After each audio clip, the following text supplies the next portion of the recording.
the same best friend since I was 14. And when I was talking to him about doing this event, we were remembering back to when we had first gotten our driver's licenses, and we would tell our parents that we were going to go to the Rocky Horror Picture Show, and we'd sneak out in my little green Volkswagen to drive down that street out there, like doing the whole being cool.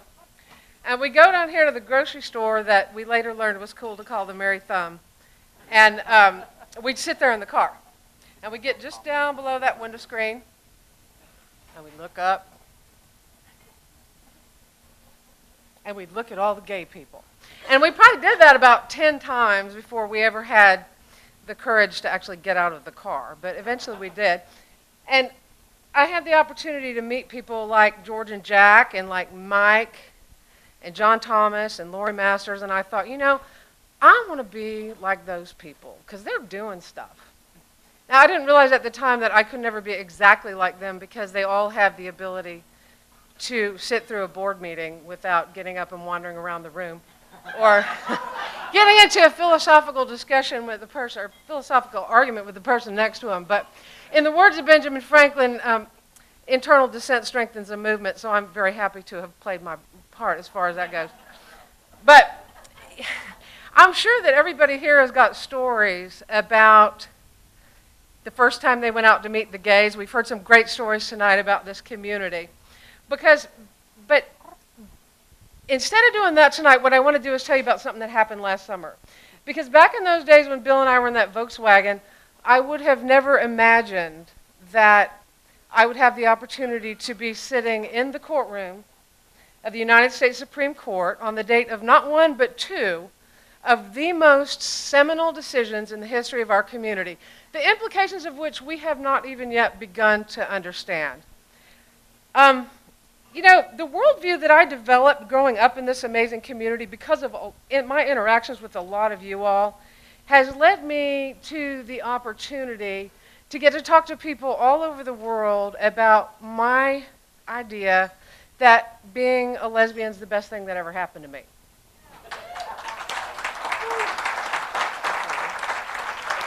Because for me, being lesbian, gay, bisexual, transgender, queer, questioning, RSTUV, WXYZ, is a gift. And, you know, rather than thinking of being a lesbian as a challenge to overcome, what I learned in this community here is I've come to think of it as a purpose, as a divine purpose. There's a transformative power when we authentically interact with other people. It changes us and it changes them. And you can look back over time immemorial and pick any point on that timeline and find a group that has come to the forefront to teach about tolerance and to teach about how we are interconnected and to teach us about how we are more alike than we are different. And in our lifetime, that's been us. And I can't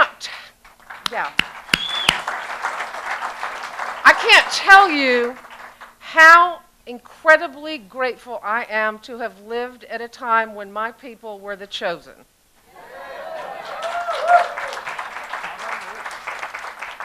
You know, in retrospect, the story of how I ended up at the court is one of those things, you know those times in your life when you feel like you're just being propelled by the universe and you just kind of go, okay. Well, I was in New York City in June, and I was working over the weekend. And I finished working, and I hadn't planned to come back to Dallas until Monday night. And so I knew that that was the week that we might be getting the decision. So I got up on Monday morning in my hotel room, and I got on SCOTUS blog, like I'm sure a lot of y'all did. And I was looking, and it wasn't the day of the decision. And as I was sitting there, I thought, you know, God, I really want to be there. Man, I wish I was going to be able to be there. I've got a flight home tonight, but man. And I said, God, I really want to be there. Well, I don't know about you, but in my life, when I say those words, it sets a lot of things in motion. So I went about the rest of my day in New York, and it got in the evening, and it was time to go to the airport, and the airline called me, and they said, your flight's on time. So I got in the taxi cab, started to go to LaGuardia, and the minute we got to LaGuardia, the airline called again and said, your flight's been canceled. So instead of doing I tried to do what I normally try to do in circumstances like that. Instead of getting pissed off and saying, the airline, I thought, I wonder what this means. What's going to be next? So I called the airline and I said, can you get me a flight out of Washington tomorrow night? And they said, sure. And I thought, well, okay. So we turned that cab around, went over to Penn Station, and I ran into Penn Station, and it was about 10 minutes till the last train to Washington was about to leave. And so jumped on that train, and I thought, wow, this is really going well. And I thought, well, what am I going to do now? Because I'm not going to get there until late after midnight, and I couldn't call any of Dee Pennington's ex-girlfriends to come pick me up. And so I got on the computer, and I was like, Captain Kirk, Priceline, negotiate a fee chop for me. And he did. And it was not a hotel in Washington, D.C. It was the closest hotel to the United States Supreme Court and to Union Station. So I'm thinking, okay. So we get there, I walk out, and it's a gorgeous night. Gorgeous.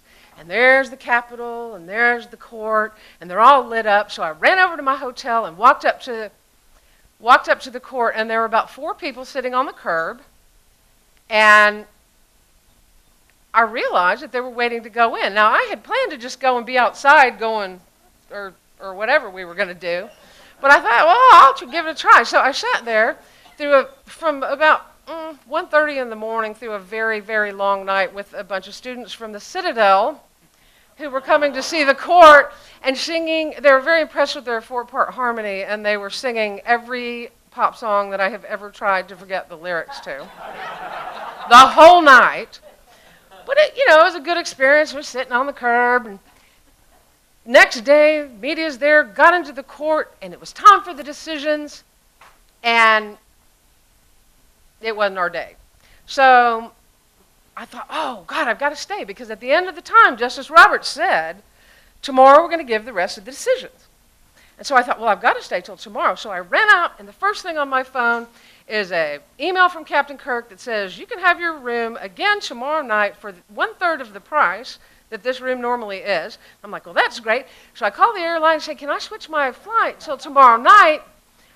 And the guy said, sure, hold on. And he said, it'll be $695. And I was like, oh, man. And, I was so tired. I had been out there on that curve all night, and I just started to blubber. I was like, but I'm in Washington, and I'm trying to go to the Supreme Court tomorrow. And the very nice gentleman on the other end of the line said, you're in Washington, D.C.? You're going to the Supreme Court tomorrow? And I said, yeah. And he said, hold on just a minute. And he came back, and he said, Miss McCrocklin, I've changed your flight till tomorrow night. No charge. So now at this point I'm thinking, gay mafia rules.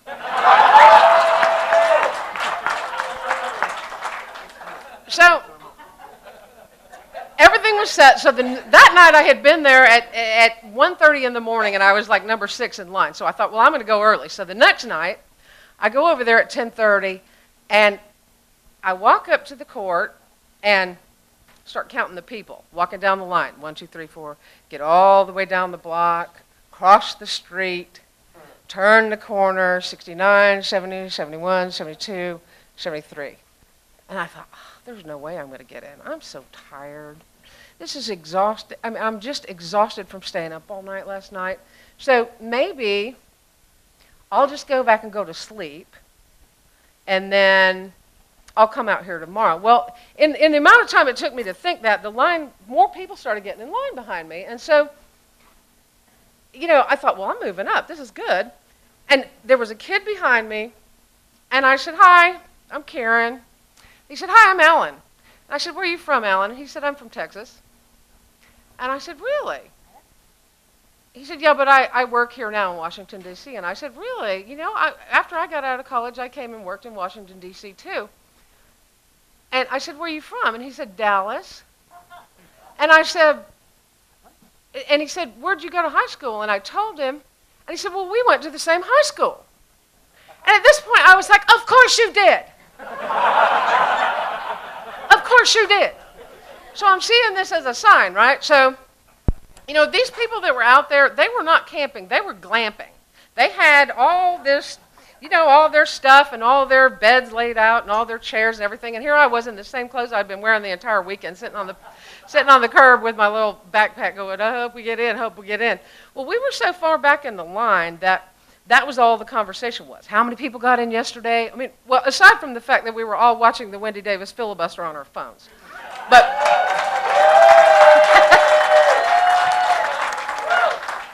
but anyway, you know, we were having this conversation, and these were bright kids. I mean, a lot of them were law students from Harvard and law students from Georgetown, and they were all having these discussions about the legal implications and all the ramifications of previous court cases. They were incredibly bright kids, but they were preoccupied with this whole concept of, are we going to get in, are we going to get in, are we going to get in? And so, you know, those of you who know me know that I'm a big believer in affirmations, and all at once I was absolutely worked myself into a frenzy about whether we were going to get in, and all at once I heard the voice of my friend and mentor, Louise Hay, say, all is well, everything is working out for your highest good. So I turned to the kids and I said, you know what, we're not going to talk about this anymore. We're just going to have faith that we're going to get in. Because that's what we've done as a community from the very beginning. And one of the boys said, I don't believe in that faith stuff. He said, you know, I'll believe we get in when we get in. And it dawned on me at that point that there are a lot of people in our community that have deep and abiding wounds from some parts of organized religion. And they have taken those wounds and they have somehow crossed them with the word faith. But I'm going to tell you we need to reclaim that word, because if there was ever a group in the history of ever that has had more faith and more belief with less to go on, it's us.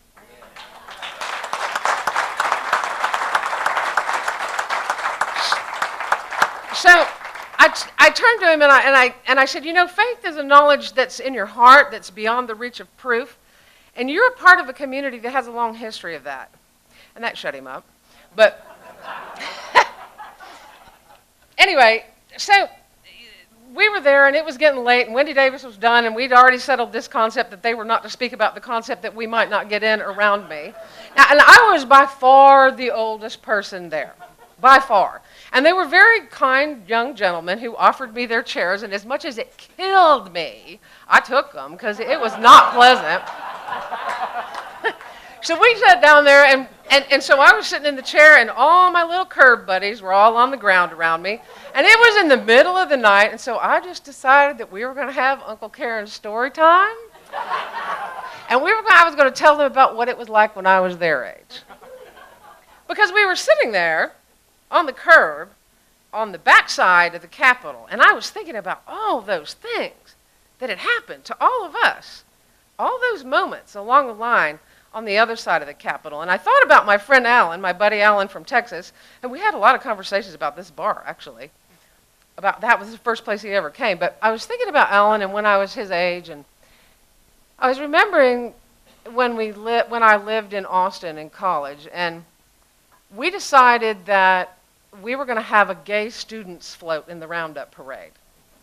And this consisted of probably 6 or 8 of us in the back of a pickup truck. And we had little pieces of typing paper that said gay students, and we would hold it up every once in a while when it seemed safe. But the boys at the Wooten dorm, which is along the route, decided it would be hilarious if they would stand on their balcony with packages of hot dog weenies and throw them down on us. Now that was funny, but it was also pretty horrifying for an 18-year-old. So there was a guy in the truck with us who was a little bit older, who had been in the military. His name was R.C., and he said, we're going to throw him back.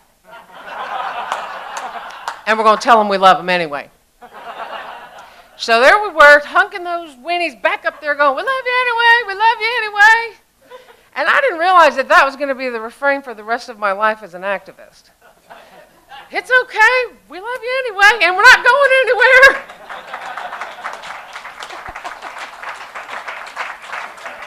And it wasn't very long after that that my friends called and said, RC's in the hospital, in the Veterans Hospital in San Antonio, and we got to go see him because I don't know what's wrong with him. And so we went down there, and we got to that room, and they made us put on these suits with these helmets, and we didn't know why. And not that many years, and a whole lot of funerals later, I was sitting in the exact same spot in Washington, D.C., waiting for them to spread out this quilt on the National Mall with tens of thousands of names. And there was a quilt there with my friend R.C.'s name, along with lots and lots of other people. And I was talking to these kids and telling them about how when you are part of a community that has to learn to help each other die, it creates something that's not seen anywhere else.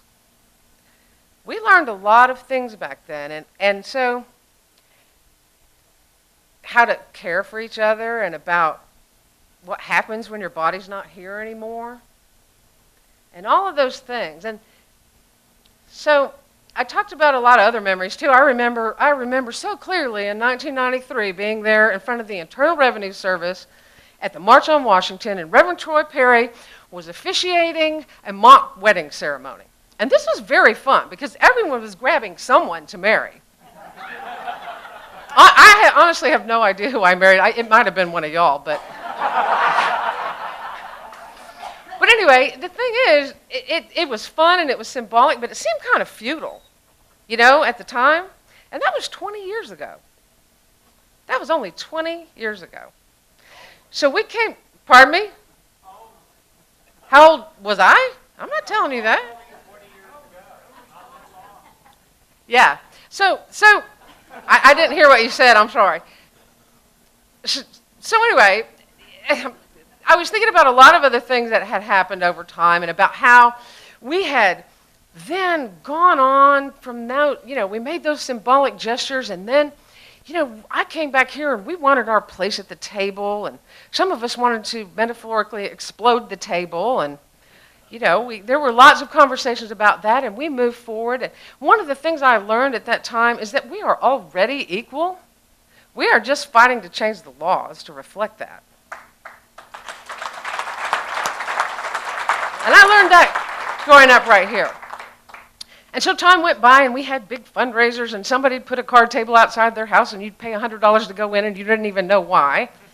And we raised a lot of money, and we became philanthropists, and little by little, each one of us began to come out. And this was all these things that I was sharing with these kids until we arrived at that moment right then, when we were actually about to go in to the United States Supreme Court and hear a decision.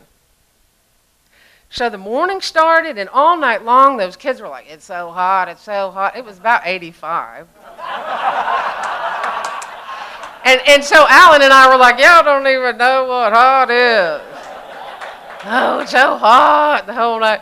Well, morning started to come, and the news crews came, and you would not believe the number of electrical outlets and satellite uplinks that are hidden in those bushes, which was great because we could plug in our phones because we'd run them all out of juice listening to Wendy Davis, watching Wendy Davis. So got all ready, and they get you in line, and the first 50 people in that line get a ticket. And I don't know how many of y'all have been to the Supreme Court before. I had been there before, but never on a time like this, where, there was jostling for who got in line and you didn't get in line, and it was a big old thing all night. They come out and they give these 50 tickets. Well, I'm number 70-something, and so I'm going, well, yesterday this many people got in, I don't know. But the sun started to come up, and that Supreme Court building is made of the whitest marble of any building in Washington, D.C. And I don't know if you've been standing there in front of it, but when that sun hits it, I got to admit, it's really hot. So the news crews were there, and everybody was there, and we were, are we going to get in? Are we going to get in? And little by little, we moved up, and little by little, our group moved up, and the first 50 got in, and they were still handing out tickets. And so our little group was standing in front of that building on that big plaza there, and they had it all cleared off, and we're standing, and we're going, are we going to get in? Are we going to? I'm like, yes, we're going to get in. Are we going to get in? Yes, we're going to get in. And all at once, the marshal, who was in charge, said, come on. So do you remember when you were a kid and you were running at the pool and the lifeguard would say, don't run, and you start doing this thing? That's what we were doing. We were running into the court, and you have to go in and you go through these metal detectors. And then you go to a locker and you put your stuff up. And then you go upstairs, and all you can take into the courtroom is a piece of paper and a pencil or a pen. So then you go through a second metal detector, and you're running and you're running and you're running, and all of a sudden these red curtains part, and you walk in. And there it is. And it's got benches, pews. It kind of looks like a church. And it's not, but it's really holy. Because every little crack and crevice and little bitty thing in that entire room is just stuffed with this amazing history, and you can feel it. So we're sitting there on these benches, me and my Curb boys. I was Big Mama Curb, sitting there, and there are marshals watching you, and you can't move. I mean, you can't even touch the pew in front of you. These guys are standing there watching you the whole time. So we're all sitting there straight as we can, and I realized we were all holding hands. And we were holding hands so tightly that I couldn't even feel my fingers. And it felt a lot like faith. And it felt a lot like hope. It was not so much a faith that we were going to get the ruling that we wanted on that day. What it was something we've all developed together, which is a knowledge that whatever happened that day, we were on what Dr. King calls the arc of the moral universe that bends towards justice, and that we were going to be okay, no matter what happened. And just that knowledge was amazing. So all of a sudden, we're sitting there, and no preamble at all, and it's crack. And the marshal of the Supreme Court says, "Oyez, oyez, oyez." Now, I have no idea what that means, but it scared the shit out of me. He says, all persons having business before the Honorable, the Supreme Court of the United States are admonished to draw near and give their attention, for the court is now sitting. And we were sitting there like this. And with no preamble at all, the justices came in. And Justice Roberts sits down and he says, Justice Kennedy is going to read the opinion in the U.S. versus Windsor. Now, that's the DOMA case. And I don't know how much you know about the Supreme Court, but you can kind of tell how if things are going to go your way depending on which justice is going to read it. And when he said Justice Roberts, I was like, wow. Because I'm telling you, I'd been sitting there thinking, if he says that Justice Scalia is going to read the opinion in the Windsor case, I'm going to start screaming and get arrested. So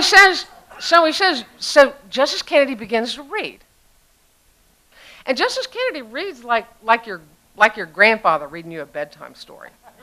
And he was talking and he was saying all these things. I have no idea what he was saying, but it was so engrossing. And all of a sudden, he said, the Defense of Marriage Act is unconstitutional as a deprivation of the equal liberty of persons that is protected by the Fifth Amendment.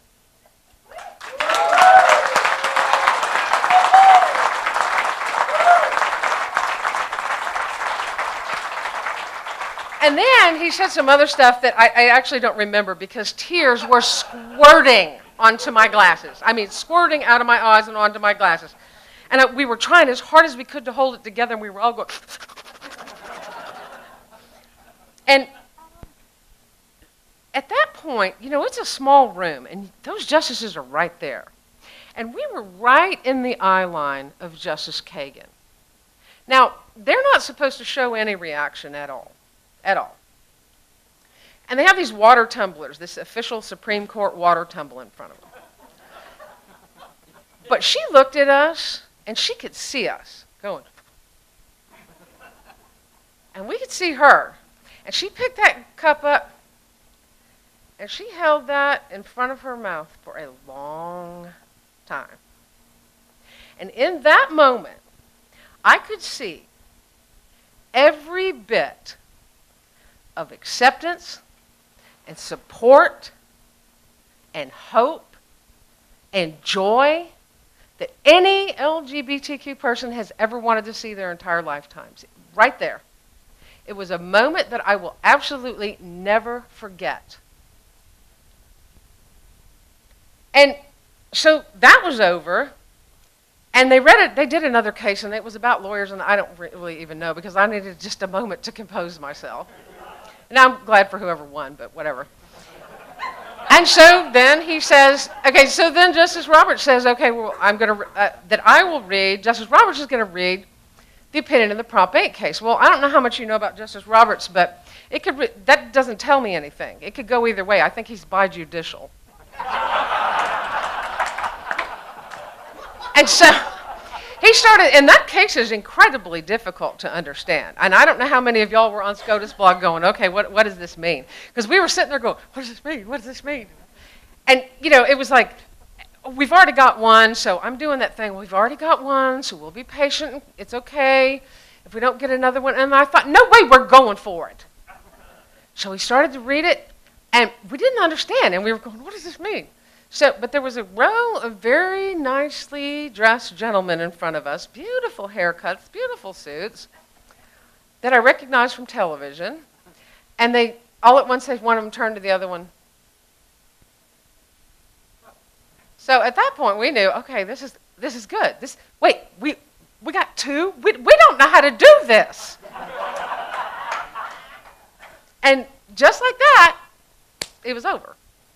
And we rushed out of that courtroom into the brightest sunshine I have ever seen, and a gigantic media circus that I'm sure all of you saw on television. And it was like a new day.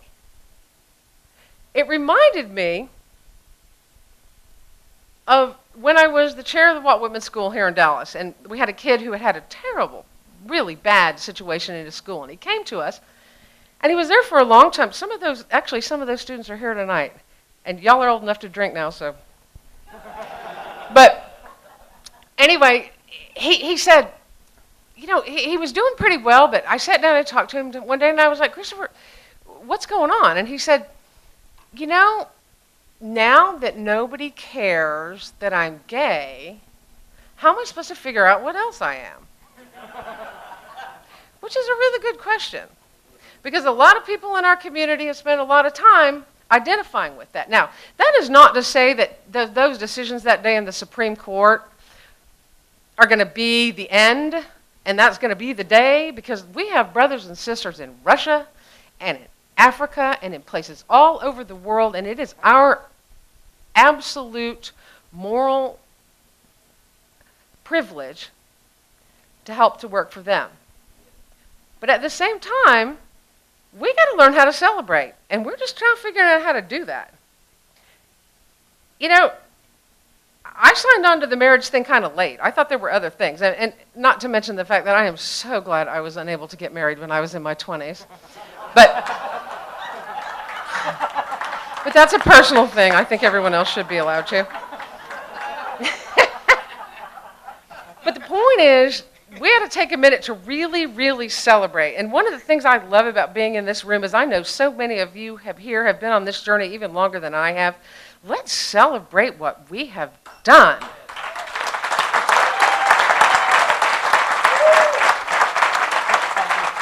We are doing a really, really good job of being stewards of our gift. A really, really good job. And you know that thing about faith that I was talking about a minute ago? We've learned to do something as a community together about showing up and not knowing what's going to happen and continuing to show up and continuing to be there and continuing to believe. And we do that as a community, and we can do it in our own lives too. It's a lesson that you can take from being part of this amazing community and apply it to yourself. So y'all are going to... Here's what I want y'all to do. Grab the hands of the person next to him like this. I want you to hold hands with him because I want you to feel like it felt that day. And that gratitude. And that love. And that history. And then when you go home, start a conversation about all this faith and all this belief and all these things that we've done and all the things we're going to do next. I have, like I said, one of the students from Walt Whitman was here, and she brought me a book tonight that she made.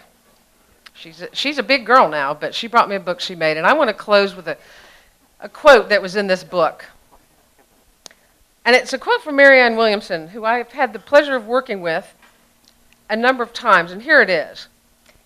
The spiritual meaning of every situation is not what happens to us, but what we do with what happens to us, and who we decide to become because of what happens to us, and who we decide to be. The only real failure is the failure to grow from what we go through. That's all I have. Thanks, y'all.